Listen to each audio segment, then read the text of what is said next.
Jake, I know you were out at camp for a number of days recently. Let's talk a little bit about what you saw from Dillon Gabriel. A lot has been made about him, and also some just general takeaways from that quarterback competition.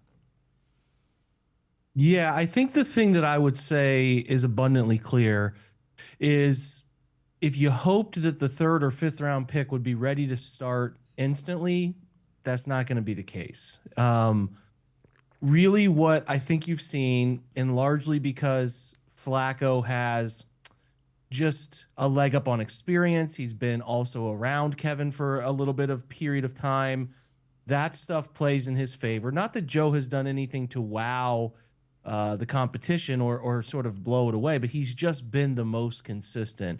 Kenny Pickett getting hurt didn't help his chances. I thought he was pretty firmly behind Flacco before the injury. So take that for what it's worth. They are giving Dillon more opportunity. And really, what I think that the way people are framing it is wrong. It's not necessarily that I think the Browns think Dillon is maybe more ready or more from performance, more deserving than Shedeur for opportunity. But I think that they believe Dillon has the mental capacity. He's structurally understands what they're doing. He also has a really good feel for all of the intricacies of pre and post snap, huddle, line of scrimmage checks, etc. That he can function inside of a higher set of reps, like more ones opportunities against the ones, and more opportunities against the higher end twos. So like this doesn't mean I don't think that it's settled in a way, but what I think the vibe I get is that they think, hey, he knows he has a great feel for the mental stuff. So let's push him physically and see what he can and cannot do. Whereas with Shedeur, I don't feel like they think or have the confidence yet that he has that other side of the physical down, right? Because I think if you watch Shedeur, you can see some times where there's some really good accuracy, there's some really good decision making. There's also times where he's slow. I think his eyes aren't in the right place. He drifts in the pocket. He'll take some negative plays, all of which was, a part of his Colorado tape experience. But where I'm at with it is people are trying to like pit the two younger quarterbacks against each other. And why is he getting reps and he's not? I think the idea has always been for Shedeur, at least in my opinion, to bring him on at the pace that makes the most sense for him when he reaches those reps at the highest level. There's no thinking about the mental side of it, and it's just playing. It's just foot on the gas, let the traits show, do it. Whereas I think with Dillon, and this comes from his experience at both Oklahoma UCF, then Oklahoma, then Oregon, he's just been around a lot of football. So the ability to absorb, and this is everything you've heard about him. I mean, I talked to his offensive coordinator at Oregon. Like, he has a very keen sense of football knowledge. He knows the schematic stuff quickly. He can pick that up. He can pick up the details of what you need to be able to understand to function in offense. Does that mean he's going out there throwing the football accurately and proving it? Not necessarily. He had some really rough days late in this weekend session.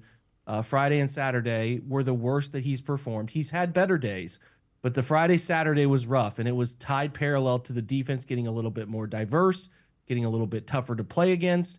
And I think obviously some increased reps with the ones as Kenny Pickett had to take the time off also aided in some of those struggles. But that is natural. He's a third-round pick. I know he's seen a lot of football. He's older, but these are guys with warts, right? Like, he has to navigate. Dillon has so much to navigate to become an NFL quarterback at a high level quickly. And it's clear that he's not doing well enough with that. But what I will just kind of reiterate here is that there's nothing defined right now.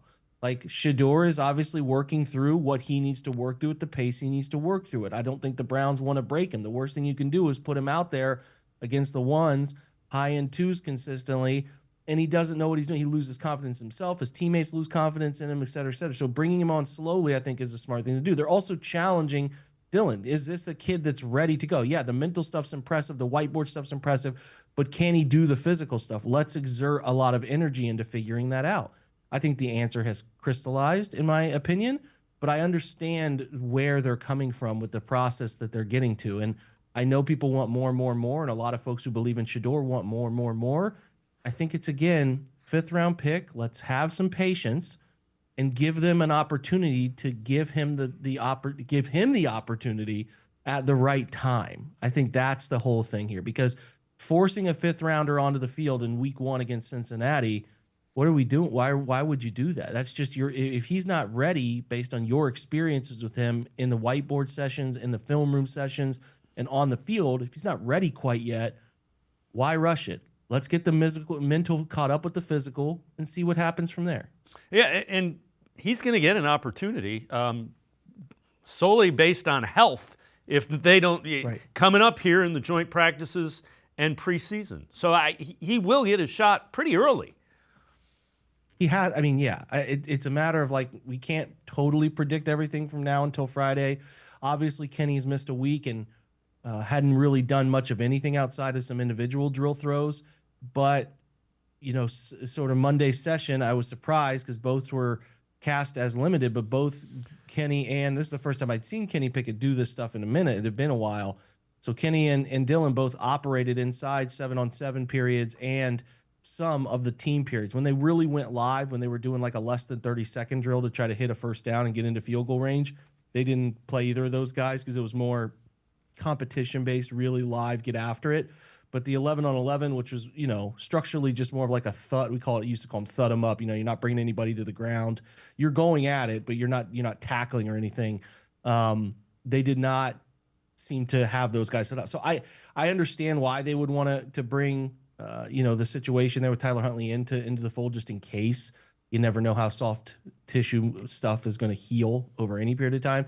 But at this point, yeah, I think you're right, David. Like, they're probably going to give Shedeur some meaningful reps, and if it trends in this direction, he would get those in like the second quarter, maybe the second and third quarter, something like that.